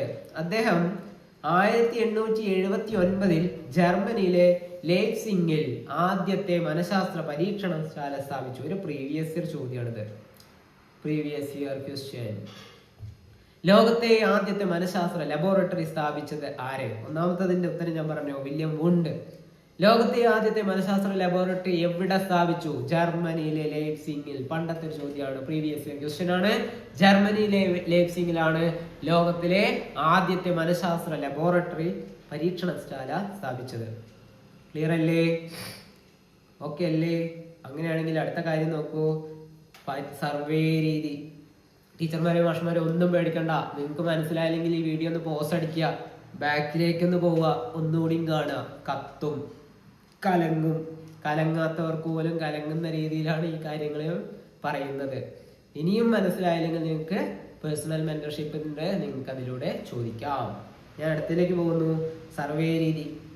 സർവേ എന്തിനാ? ഒരു വലിയ വിഭാഗം ആളുകളിൽ നിന്ന് കാര്യങ്ങൾ മനസ്സിലാക്കിയെടുക്കുന്നതാണ് സർവേ. കുറെ ചോദ്യങ്ങളായിട്ട് അങ്ങോട്ട് ഇറക്കും ഒരു നാട്ടുകാരുടെ ഇടയ്ക്ക്, അല്ലേ? അങ്ങനെ ഇറങ്ങി കഴിഞ്ഞാൽ ധാരാളം വിവരങ്ങൾ അവർ ശേഖരിക്കും, കുറെ ക്വസ്റ്റ്യനെയർ വെച്ചിട്ട്. അതേ പരിപാടി, അതേ സെറ്റപ്പ് ധാരാളം ആളുകളിൽ നിന്ന് വിവരങ്ങൾ ശേഖരിക്കുന്നതിനുള്ള രീതിയാണ് സർവേ രീതി. ധാരാളം ആളുകളിൽ നിന്നുള്ള വിവര ശേഖരണമാണ് സർവേ രീതി. വലിയ തോതിലുള്ള വിവരങ്ങൾ ശേഖരിക്കാൻ സാമൂഹിക വിഷയങ്ങളെക്കുറിച്ചും അഭിപ്രായങ്ങളെക്കുറിച്ചും സർവേ രീതി ഉപയോഗിക്കുന്നു. വലിയ വിഭാഗം ആളുകളിൽ നിന്ന് കൂടുതൽ ഡാറ്റ ശേഖരണത്തിന് വേണ്ടിയുള്ളതാണ് സർവേ രീതി. നമ്മളും സർവേക്ക് ഇറങ്ങും. അടുത്ത 2026 ടീച്ചർമാർക്ക് വരുന്ന അടുത്ത 8ന്റെ പണിയാണ് സാമ്പിൾ സർവേ. സെൻസസ് എടുക്കാൻ വേണ്ടിയിട്ട് ഇറങ്ങാൻ പറയും. സെൻസസ് എടുക്കുക പറഞ്ഞു കഴിഞ്ഞാൽ എന്താ? വീടായ വീട് മുഴുവൻ നടന്ന് അവരുടെ കാര്യങ്ങളൊക്കെ എഴുതിയെടുക്കുക, കാര്യങ്ങളൊക്കെ അപ്ഡേറ്റ് ചെയ്യുക. ഇതാണ് അതിന്റെ വേറെ രൂപമായിട്ട് സർവേ കൂട്ടിയാൽ മതി. അടുത്ത മനഃശാസ്ത്ര രീതിയാണ് അഭിമുഖം. ഇന്റർവ്യൂ.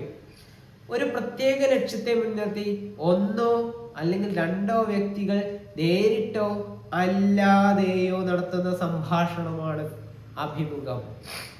ഒരു പ്രത്യേക ലക്ഷ്യം. ഇപ്പോ സിനിമാക്കാരെ വെച്ച് ഇന്റർവ്യൂ ചെയ്യാറുണ്ട്. റാപ്പർ, ഇപ്പൊ വലിയ ആൾക്കാരാണല്ലോ റാപ്പർമാരെ വെച്ചിട്ട് ഇന്റർവ്യൂ നടത്താറുണ്ട്. കലാകാരന്മാരെ വെച്ചിട്ട്, എഴുത്തുകാരെ പറ്റി, രാഷ്ട്രീയക്കാരെ പറ്റി ഓരോ ചാനലുകളും ഇന്റർവ്യൂ നടത്തുന്നു. ഒരു ഓണം ഉണ്ടായാൽ, വിഷു ഉണ്ടായാൽ അന്ന് ഫുള്ള് ഓണക്കോടിയും മുണ്ടും മുണ്ടും ജുബ്ബയൊക്കെ അടിച്ച് അപ്പൊ നടത്തില്ലേ, രാവിലെ 7 മണിക്ക് വരും ഇന്റർവ്യൂ. സൂപ്പർ സ്റ്റാർ ഇന്നയാളുമായുള്ള അഭിമുഖം, അല്ലെങ്കിൽ രാഷ്ട്രീയ കേരളത്തിന്റെ കുലപതിയുടെ അഭിമുഖം എന്നൊക്കെ പറഞ്ഞിട്ട് വരാറില്ലേ? അതന്നെ, ഒരു വ്യക്തിയെ, ഒരു ലക്ഷ്യത്തെ മുൻനിർത്തി ഒന്നോ രണ്ടോ വ്യക്തികൾ നേരിട്ടോ അല്ലാതെയോ നടത്തുന്ന സംഭാഷണമാണ് അഭിമുഖം. എന്തുകൊണ്ട് ഇത് മനഃശാസ്ത്ര രീതിയിൽ വരുന്നു? നിസാരമാണ്. ഒരു കാര്യത്തെ മനസ്സിലാക്കാൻ വേണ്ടി ഒരാളുടെ അടുത്ത് ചോദ്യങ്ങൾ ചോദിച്ച് നമ്മളിങ്ങനെ സംസാരിച്ചു കഴിഞ്ഞാൽ അതന്നെയാണ് അഭിമുഖം. 5-ാമത്തതാണ് ക്ലിനിക്കൽ രീതി. ഇത് പറഞ്ഞത് ലൈറ്റ്നർ വിമർ. ഇതൊരു പ്രീവിയസ് ഇയർ ക്വസ്റ്റ്യൻ ആണ്. ക്ലിനിക്കൽ പശ്ചാത്തലത്തിൽ വ്യക്തികളുടെ അസ്വാഭാവിക പ്രശ്നങ്ങൾ പഠിക്കുന്നതാണ് ക്ലിനിക്കൽ രീതി. പറഞ്ഞയാളാണ് ലൈറ്റ്നർ വിമർ. ഞാനൊരു കോഡ് ഉണ്ടാക്കിയിട്ടുണ്ട്, ക്ലൈവ്. കണ്ടോ, ഈ ക്ലൈവ് ബ്രിട്ടീഷ് സാമ്രാജ്യത്തെ ഇന്ത്യയിലേക്ക് കൊണ്ടുവന്ന ആദ്യത്തെ യുദ്ധമായ പ്ലാസി യുദ്ധത്തിന്റെ ബുദ്ധിരാക്ഷസനാണ് റോബർട്ട് ക്ലൈവ്. അയാളുടെ പേരിന് ഞാനൊരു കുഞ്ഞൊരു കോഡ് ഉണ്ടാക്കുന്നു. CLI clinical. ഒരു minute. Okay, CLI clinical, LIV Lightner Witmer. കത്തണവർക്ക് കത്തും, ക്ലൈവിന് കടക്കണം 1 മാർക്ക്. ക്ലിനിക്കൽ രീതിയുടെ പശ്ചാത്തലം അല്ലെങ്കിൽ ക്ലിനിക്കൽ പശ്ചാത്തലത്തിൽ കാര്യങ്ങൾ മനസ്സിലാക്കുന്നതാണ് ക്ലിനിക്കൽ രീതി. കൊണ്ടുവന്ന ആളുടെ പേരാണ് ലൈറ്റ്നർ വിമർ. ഇതാ കിടക്കണു ലൈവ്, ഇതാ കിടക്കണു ക്ലിനിക്കൽ. കണക്ട് ചെയ്യാൻ പറ്റിയ സാധനമാണ് ഇതൊക്കെ. പറ്റുന്നവരൊക്കെ കണക്ട് ചെയ്ത് നോക്കുക. ക്ലിനിക്കൽ പശ്ചാത്തലത്തിൽ വ്യക്തിയുടെ അസ്വാഭാവികമായ കാര്യങ്ങളെ മനസ്സിലാക്കിയെടുക്കുന്നതാണ് ക്ലിനിക്കൽ രീതി. അടുത്തതാണ് പ്രൊജക്റ്റീവ് രീതി. വളരെയധികം പ്രാവശ്യം നിരന്തരം റിപ്പീറ്റ് ചെയ്തൊരു ചോദ്യമാണ് പ്രൊജക്റ്റീവ് മെത്തേഡ്. നമ്മുടെ പ്രൊജക്ടർ എന്തിനാണ്? നമ്മുടെ ഫോണിലോ ടാബിലോ അല്ലെങ്കിൽ കമ്പ്യൂട്ടറിലോ ഉള്ള സാധനം വലിയൊരു സ്ക്രീനിലേക്ക് പ്രൊജക്റ്റ് ചെയ്യുന്ന അതേ സാധനമാണിത്. പ്രൊജക്റ്റ് ചെയ്യുമ്പോൾ എന്താ ഉണ്ടാവുക? കുഞ്ഞ സ്ക്രീനിലുള്ള സാധനം വലിയ സ്ക്രീനിൽ നമുക്ക് കാണാൻ പറ്റും. അതല്ലേ തിയേറ്ററിലൊക്കെ കാണുന്നത്? അതേ പരിപാടി മനുഷ്യ മനസ്സിന്റെ അബോധ വികാരങ്ങൾ, ആഗ്രഹങ്ങൾ, ചിന്തകൾ എന്നിവയെ പുറത്തു കൊണ്ടുവരുന്ന രീതിയാണിത്. മനുഷ്യ മനസ്സിലെ അബോധ മനസ്സിലെ ചിന്തകള്, ആഗ്രഹങ്ങള്, വികാരങ്ങള് എന്നിവയെ പുറത്തേക്ക് കൊണ്ടുവരുന്നതാണ് പ്രൊജക്റ്റീവ് രീതി. ഈ രീതിയിൽ വ്യക്തിക്ക് അറിയാവുന്നതോ മറച്ചതോ ആയ വിവരങ്ങൾ പുറത്തു കൊണ്ടുവരാൻ സഹായിക്കും. ഇതിനൊരു ഉദാഹരണമാണ് റോഷെ ഇംഗ്ബ്ലോട്ട് ടെസ്റ്റ്, റോഷയുടെ മഷിയൊപ്പ് പരീക്ഷ. വേറെ ഒന്നുണ്ട് സഹചരിത്ര പരീക്ഷ.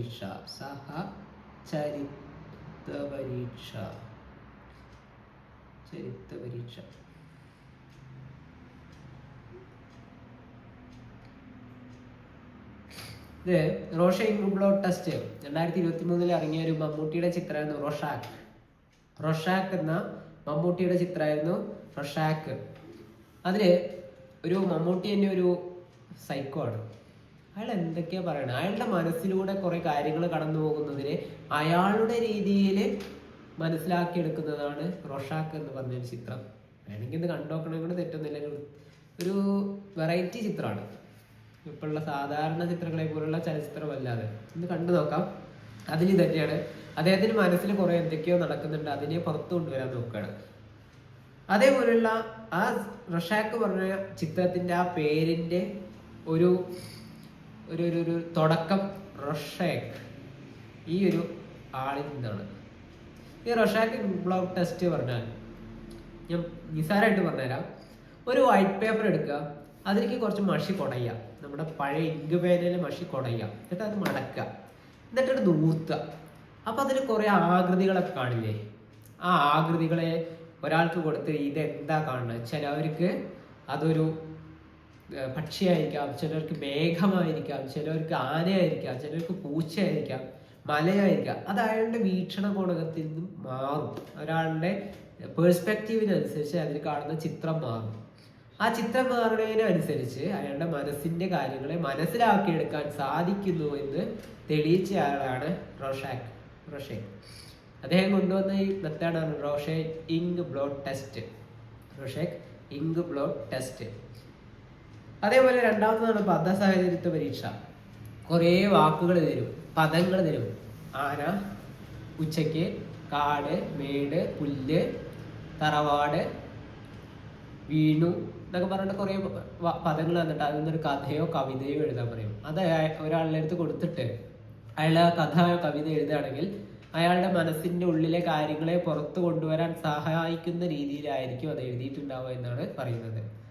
അടുത്തത് വാക്യപൂരണ പരീക്ഷ പറയും. എന്തെങ്കിലും ഒരു വാക്യങ്ങൾ തരും. ഇപ്പോൾ ഉദാഹരണത്തിന് രാവിലെ എണീറ്റപ്പോൾ ഡാഷ്, പുറത്ത് പോയത് ഡാഷ് എന്നൊക്കെ പറഞ്ഞിട്ട് കുറേ വാക്യങ്ങൾ തരും. അത് പൂരിപ്പിക്കാൻ പറയുന്നു. അത് പൂരിപ്പിക്കുമ്പോഴും അയാൾ എഴുതുന്നതിന് അയാളുടെ മനസ്സിൻ്റെ ഉള്ളിലെ ചിന്തകളുമായി ബന്ധമുണ്ട് എന്നാണ് പറയുന്നത്. അപ്പോൾ ഇതൊക്കെയാണ് ഈ പ്രൊജക്റ്റീവ് രീതിയുടെ പ്രധാനപ്പെട്ട കാര്യങ്ങൾ. ക്ലിയർ അല്ലേ? അടുത്ത സാധനം ഏഴാമത്തതാണ് നിരീക്ഷണ രീതി. സിമ്പിൾ സാധനം, നിരീക്ഷിക്കുക. സിമ്പിൾ. ഒരാളെ നിരീക്ഷിക്കുക, ഒരാളുടെ ഒപ്പം നടന്ന് നിരീക്ഷിക്കാം, ഒരാളെ വിട്ട് നിന്നിട്ട് നിരീക്ഷിക്കാം.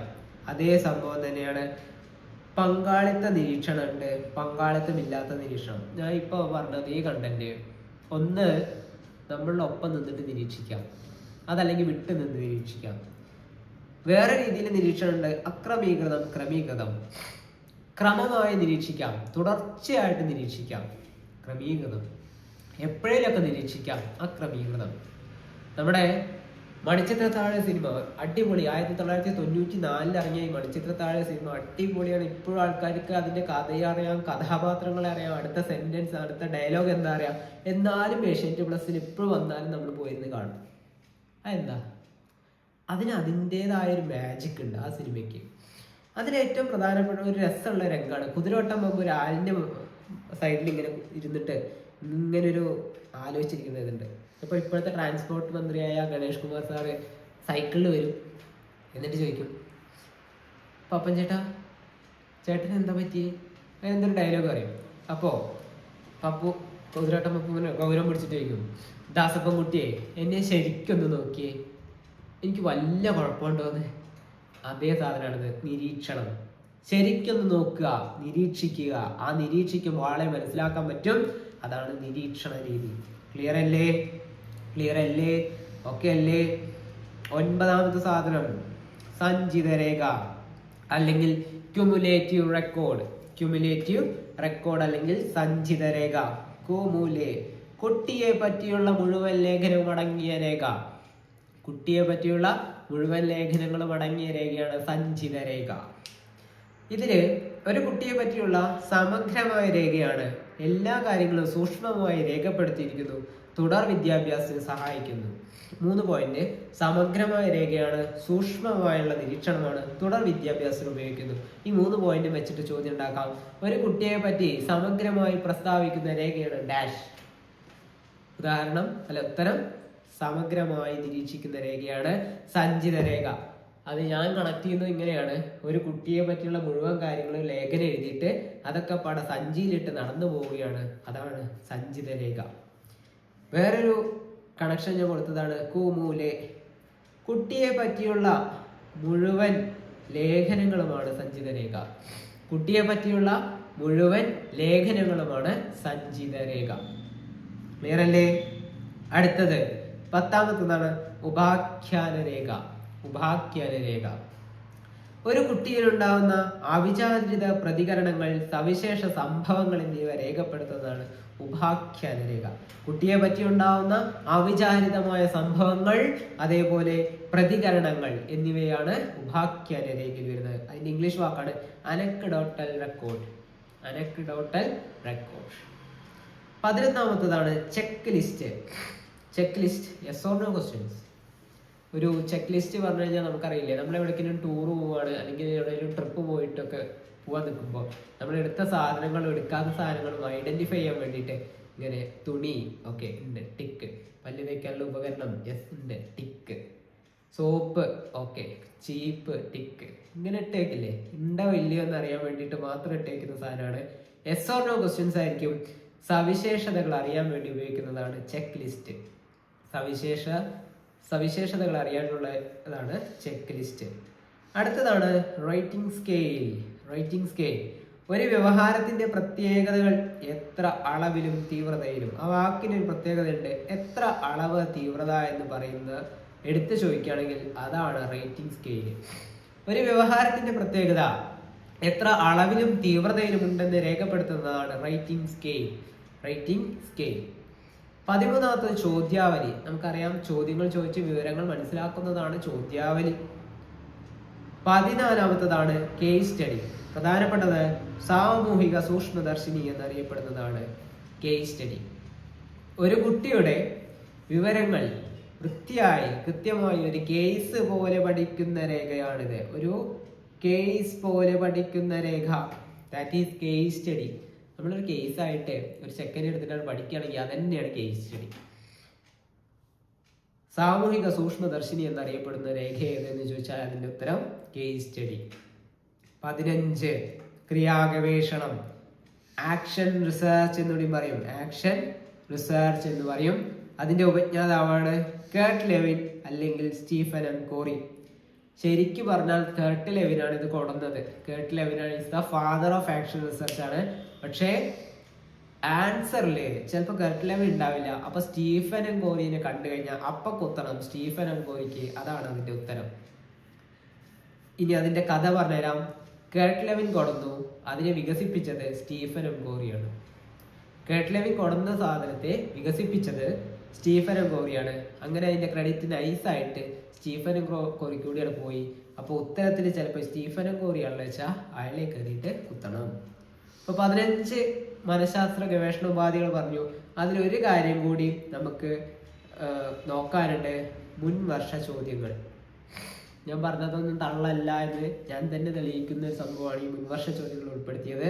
ഇത് ഞാൻ എഴുതിയതും കൂടിയല്ല, അതിന് ഫോട്ടോ എടുത്ത് ഉൾപ്പെടുത്തിയതാണ്. നോക്കി നോക്കാം. 91ാമത്തെ ചോദ്യം, സാമൂഹിക സൂക്ഷ്മദർശിനി എന്ന് വിശേഷിപ്പിക്കപ്പെടുന്നത് ഏത് മനഃശാസ്ത്ര പഠന രീതിയാണ്? A cumulative record, B inventory, C survey രീതി, ഡി കേസ് സ്റ്റഡി. സാമൂഹിക സൂക്ഷ്മദർശിനി എന്നറിയപ്പെടുന്ന സാധനമാണ് സർവേ രീതി അല്ലേ? അല്ല, കേസ് സ്റ്റഡി ആണ്. Case study is the answer. Case study ആണ് ഇതിന്റെ ഉത്തരം. കുറച്ചു മുമ്പ് നോക്കിയിട്ടേ ഉള്ളൂ. സർവേ രീതി സാമൂഹിക സൂക്ഷ്മദർശിനി എന്നറിയപ്പെടുന്ന സാധനമാണ് കേസ് സ്റ്റഡി. ഇതാ കണ്ടോ കിടക്കണം. ഇതൊരു പ്രീവിയസ് ഇയർ ചോദ്യമാണ്. അത് തെളിയിക്കാൻ വേണ്ടിയിട്ടാണ് ഞാൻ അത് കാണിച്ചത്. അടുത്ത ചോദ്യം, പ്രക്ഷേപണ തന്ത്രങ്ങളിൽ ഉൾപ്പെടാത്തതേത്? റോഷാക്ക് മഷിയൊപ്പ് പരീക്ഷ, സാമൂഹിക ബന്ധ പരിശോധനകൾ, തീമാറ്റിക് അപ്പർസെപ്ഷൻ ടെസ്റ്റ്, പദസഹചരിത്വ പരീക്ഷ. ഉത്തരം ബി ആണ്, സോഷ്യോമെട്രിക് ടെക്നിക്ക്. സോഷ്യോമെട്രി പറഞ്ഞൊരു സാധനം കൂടി ഉണ്ട്, ജസ്റ്റ് ഒന്ന് പറഞ്ഞുതരാം. സോഷ്യോമെട്രി എന്നത് ഒരു കുറേ കുട്ടികളുണ്ട്. ഇപ്പോൾ 1 2 3 4 5 കുട്ടികളുണ്ട്. ഈ കുട്ടികളുടെ അടുത്ത് നമ്മൾ കളി പോലെ കളിക്കുകയാണ്. എല്ലാവർക്കും ഇഷ്ടപ്പെട്ട ഒരാളാരാ എന്ന് ചോദിച്ചു കഴിഞ്ഞാൽ എല്ലാ കുട്ടികളും കൂടി ഒറ്റ ആളിലേക്ക് കേന്ദ്രീകരിക്കപ്പെടുകയാണെങ്കിൽ അയാളാണ് സ്റ്റാർ. അതിന്റെ ഏറ്റവും അടുത്ത ഫ്രണ്ട് ആരാ? 2 ആള് കമ്പനി ആവുക എന്ന് പറഞ്ഞു കഴിഞ്ഞാൽ ഈ ചക്കനും കൂടി ഭയങ്കര കട്ട കമ്പനിയാണ്. ചക്കരയും വീച്ചയാണെങ്കിൽ അതിനെ പറയും ക്ലിക്ക്, ദ്വന്ദ്ങ്ങൾ എന്ന് പറയും. ദ്വന്ദ്വം മലയാളത്തിൽ തന്നെ എഴുതിയേക്കാം, കാരണം മലയാളമാണ് നമുക്ക് കൂടുതൽ വേണ്ടത്. ദ്വന്ദ്വം. ഇനി ഒറ്റൊന്നിനും പാടില്ല. ഞാൻ പറഞ്ഞ ഞാനാണ്, എനിക്ക് വേറെ ആരും വേണ്ട, ഞാൻ തന്നെയാണ് ലോകം എന്ന് പറയുന്ന ആളാണ് ഏകാഗി പറഞ്ഞാൽ ഒറ്റയ്ക്ക് നടക്കുന്ന ആളാണ് ഏകാഗി. ഇതാണ് സോഷ്യോമെട്രി എന്ന് പറയുന്ന കാര്യം. ഈ 3 എണ്ണവും പ്രക്ഷേപണ തന്ത്രങ്ങൾ ഉൾപ്പെടുന്നതാണ്. സോഷ്യോമെട്രി, സാമൂഹിക ബന്ധ പരിശോധനകൾ ഇതില് ഉൾപ്പെടുന്നത് അല്ല. അടുത്തത് ഭാഗങ്ങളുടെ ആകെ തുകയേക്കാൾ മെച്ചപ്പെട്ടതാണ് അതിന്റെ സമഗ്രത എന്ന് സിദ്ധാന്തിക്കുന്ന മനഃശാസ്ത്ര സമീപനം. ഞാൻ അവിടെ എടുക്കുമ്പോൾ പറഞ്ഞു ഇതൊരു പ്രീവിയസ് ഇയർ ചോദ്യമാണ് എന്നുള്ളത്. വ്യവഹാരവാദം, ഘടനാവാദം, ഗസ്റ്റാൾട്ട് സിദ്ധാന്തം, ജ്ഞാനനിർമ്മിതിവാദം. ഉത്തരം ഗസ്റ്റാൾട്ട് സിദ്ധാന്തം. ഭാഗങ്ങളുടെ ആകെ തുകയേക്കാൾ അതിന്റെ സമഗ്രതയ്ക്ക് പ്രാധാന്യം. ഇതാണ് ആ സംഭവം. ഞാൻ പറഞ്ഞതിന്റെ ഒരു ചെറിയൊരു ഭാഗം ഒന്നുകൂടി പറഞ്ഞുതരാം.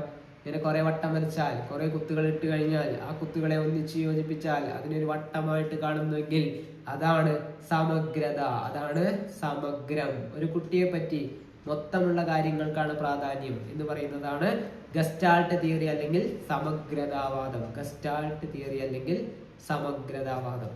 ക്ലിയർ അല്ലേ? അടുത്തത് മനോവിശ്ലേഷണ സിദ്ധാന്തത്തിന്റെ ഉപജ്ഞാതാവ് ആര്?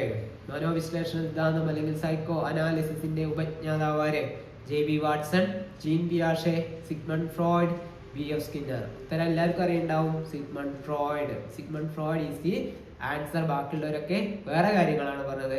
സിഗ്മണ്ട് ഫ്രോയിഡ് ആണ് മനഃശാസ്ത്ര മനോവിശ്ലേഷണ സിദ്ധാന്തത്തിന്റെ ഉപജ്ഞാതാവ് എന്ന് അറിയപ്പെടുന്നത്. അടുത്തത് കുറച്ച് പരിശീലന ചോദ്യങ്ങളുണ്ട്. ഇന്നത്തെ ക്ലാസ് ഒന്ന് കണ്ടതിന് ശേഷം ഈ നോട്ട് നന്നായി പഠിച്ചതിന് ശേഷം ഈ കുറച്ച് പരിശീലന ചോദ്യങ്ങളും കൂടി തന്നിട്ടുണ്ട്, അതും കൂടി ചെയ്യാം. ഇനി ഈ ഒരു കൺസെപ്റ്റ്, ഈ ഒരു കാര്യം നമ്മൾ വൃത്തിയായിട്ട് മനസ്സിലാക്കിയെടുക്കുക. ഇത് മനസ്സിലാക്കിയാൽ വലിയ ബുദ്ധിമുട്ടുള്ളതൊന്നല്ല. ഓരോ കണക്ഷൻ ഇട്ട് കൊടുത്താൽ മതി. ഈ കണക്ഷൻസിന് നേരെ പഠിച്ചാൽ മതി. കൂടുതൽ റിവിഷന് വേണ്ടിയിട്ട് പ്രാധാന്യം കൊടുക്കുക. നോട്ട് എഴുതിയെടുക്കേണ്ട, നോട്ടൊക്കെ നമ്മുടെ ആപ്പിൽ ഓൾറെഡി ഉണ്ട്.